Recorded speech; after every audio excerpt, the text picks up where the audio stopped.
For 83 years, they rested in silence 13 warships, shattered by fire and steel, lying scattered across the Pacific seafloor. The men who served aboard them never came home. The wrecks themselves remained largely unmapped, their locations uncertain, their stories incomplete. But last August, something changed. A research expedition returned to one of the deadliest naval battlegrounds in history, and for the first time, we can see what the ocean has been holding. The seafloor off Guadalcanal isn't empty. It's a graveyard. Over 50 vessels sank here during 6 months of combat. Warships, transports, aircraft. And now, after decades of silence, 13 of those wrecks have been mapped in unprecedented detail. This isn't ancient history. These are the physical remains of one of World War II's most brutal campaigns, preserved beneath the waves, finally coming into focus. In August 2025, the research vessel Nautilus completed a comprehensive expedition over one of the most dangerous stretches of ocean in the Pacific, a place mariners have known for decades as Ironbottom Sound. The name isn't poetic, it's not folklore, it's literal. Between 5 and 10 miles off the coast of Guadalcanal, in the Solomon Islands, the seafloor is a graveyard of iron and bone. Using remotely operated vehicles equipped with high-definition cameras and multi-beam sonar arrays, the Ocean Exploration Trust mapped 13 shipwrecks, American, Allied, and Japanese, part of a much larger collection of over 50 vessels known to have sunk during the Guadalcanal campaign. The wrecks lie at varying depths. Some rest in shallow water, 35 feet or less, accessible to technical divers. Others lie in deeper zones, where darkness and pressure have kept them largely untouched since they went down. What the team accomplished wasn't recovery. It was documentation, high-resolution imaging of debris fields, structural surveys of hulls and superstructures, identification of vessel types and, where possible, individual ships. The goal was to create a comprehensive archaeological record of sites that have remained poorly documented for more than 8 decades. The expedition was announced by the U.S. Navy on August 12, 2025.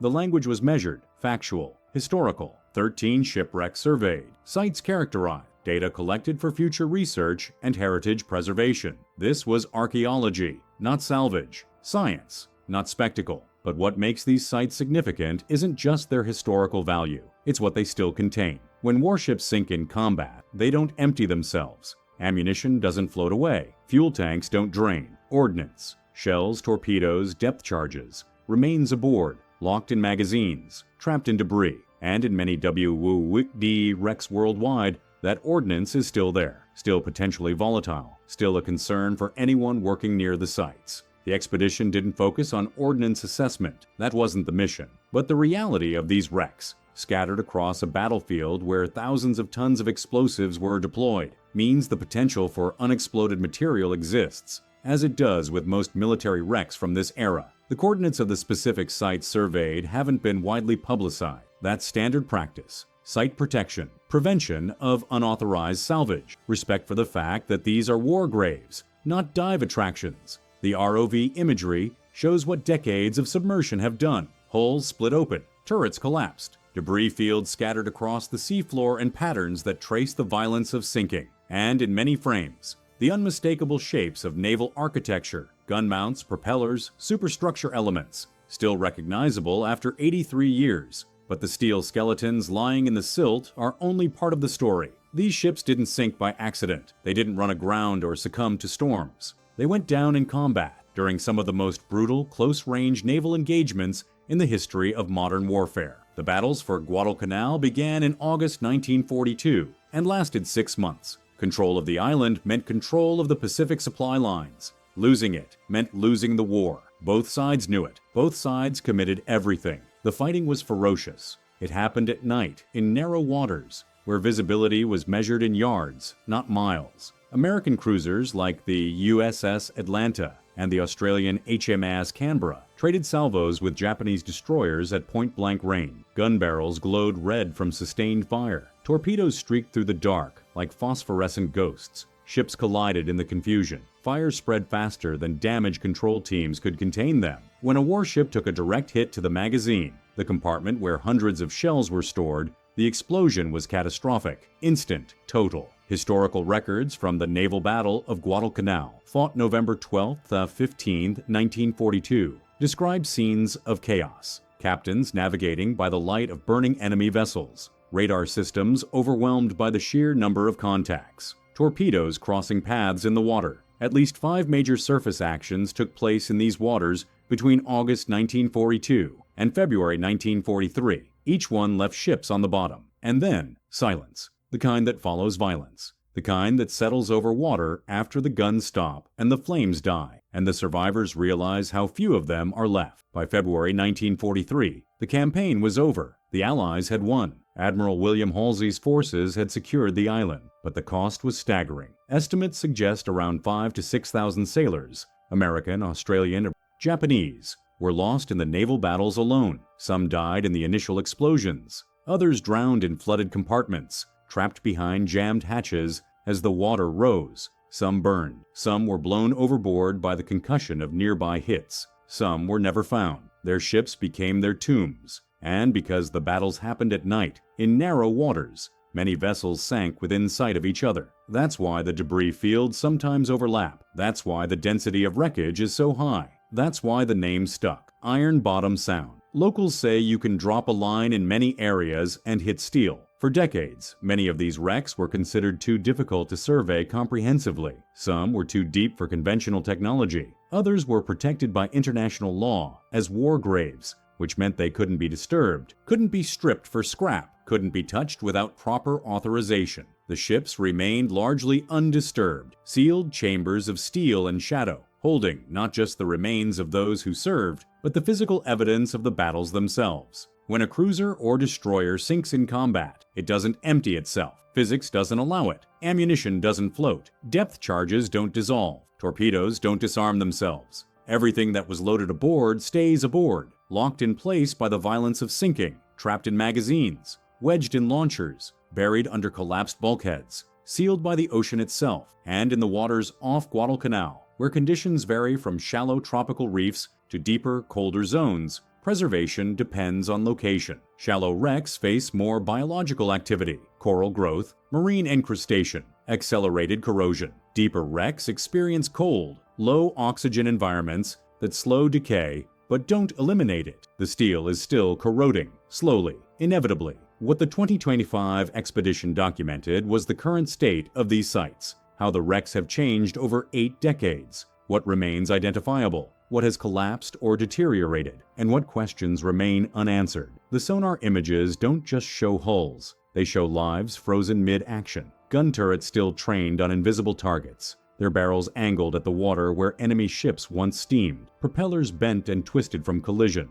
the kind of damage that only happens when 2 massive vessels meet at speed in the dark, hatches blown open from internal explosions. The force of the blast so violent it tore through reinforced steel and scattered across the seafloor, lying in the silt like artifacts in a museum no one can visit. Personal effects, boots, helmets, mess kits, canteens, coffee cups, the small, silent witnesses of men who never came home. These weren't just warships, they were floating cities, crews of 400, 500, sometimes more, depending on the class and the mission. Sailors barely out of high school, some of them 17 or 18 years old, lying about their age to enlist. Engineers who'd never seen combat, who'd spent their whole careers in engine rooms and never fired a gun. Officers writing letters they'd never send, storing them in footlockers they'd never open again. When a cruiser took a torpedo to the magazine, there was no time to abandon ship, no time to sound the alarm, no time to think. The explosion was instant. The ship broke apart in seconds.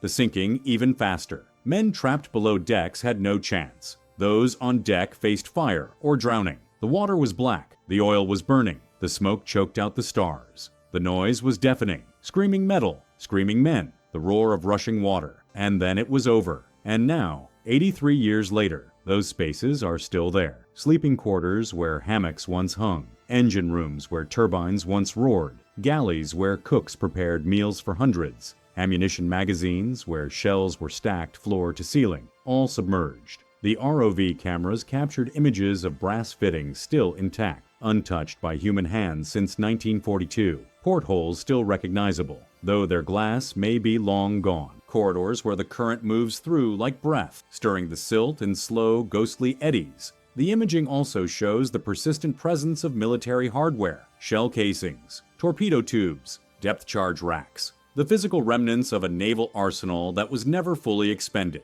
Whether any of it remains dangerous is a question that wasn't the focus of this survey, but it's a question that haunts every military wreck site from this era. Unexploded ordnance from World War II remains a global concern, on land and at sea. Munitions corrode unpredictably. Chemical compounds degrade in ways that can increase instability rather than reduce it. And while the 2025 expedition didn't conduct ordnance surveys, the reality is that these wrecks were combat losses, carrying full war loads when they sank. That context matters for anyone working near these sites in the future. Deep-sea archaeology is already one of the most difficult, expensive, and logistically complex operations in modern science. You need research vessels capable of staying on station in open ocean for weeks at a time, maintaining position within meters despite currents and weather. You need ROVs rated for varying depths and conditions. You need sonar arrays that can map the seafloor in 3 dimensions. Subsurface positioning systems accurate to within centimeters. Real-time data transmission across fiber optic tethers. And teams of specialists who can interpret what they're seeing on screens far above the actual wreck. The Ocean Exploration Trust used non-invasive methods exclusively. No dredging, no artifact recovery, no physical contact with the wrecks unless absolutely necessary for imaging. The ROVs hovered. They observed. They recorded. The goal was documentation, not disturbance. The legal protections surrounding these sites are multi-layered. Under international maritime law, military wrecks retain sovereign immunity. That means the U.S. Navy still technically owns its sunken ships, even if they rest in the territorial waters of another nation. Japan holds the same rights over its vessels. The Solomon Islands government has jurisdiction over the seabed itself, the physical location where the wrecks lie, and UNESCO's Convention on the Protection of the Underwater Cultural Heritage classifies the sites as protected war graves, which means they can't be salvaged, can't be exploited,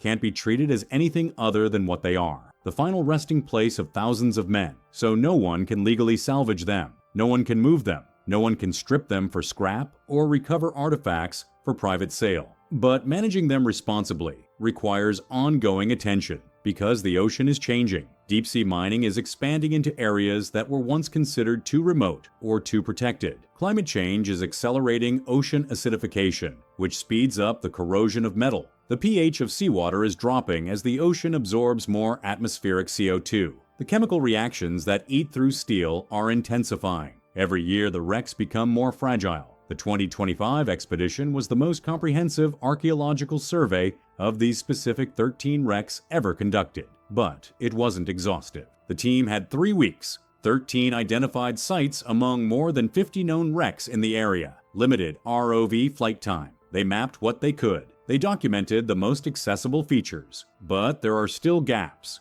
areas where the sonar couldn't penetrate sediment layers, debris fields too tangled to fully interpret, compartments too collapsed or hazardous to enter. The question for maritime archaeologists and heritage managers isn't whether these sites will continue to deteriorate. It's how to balance preservation, research, and safety as that process unfolds. Even now, after months of analysis, after hundreds of hours of ROV footage reviewed frame by naval historians and forensic archaeologists, the full story of what lies on the seafloor remains incomplete. The 2025 expedition surveyed 13 wrecks, but sonar can't see inside every hull. ROVs can't enter collapsed compartments where the ceilings have caved in and the passageways are choked with debris. And some debris fields are so tangled, so chaotic, it's impossible to tell where one ship ends and another begins. Steel merges with steel. Artifacts from different vessels lie side by side. The violence of the sinking mixed everything together.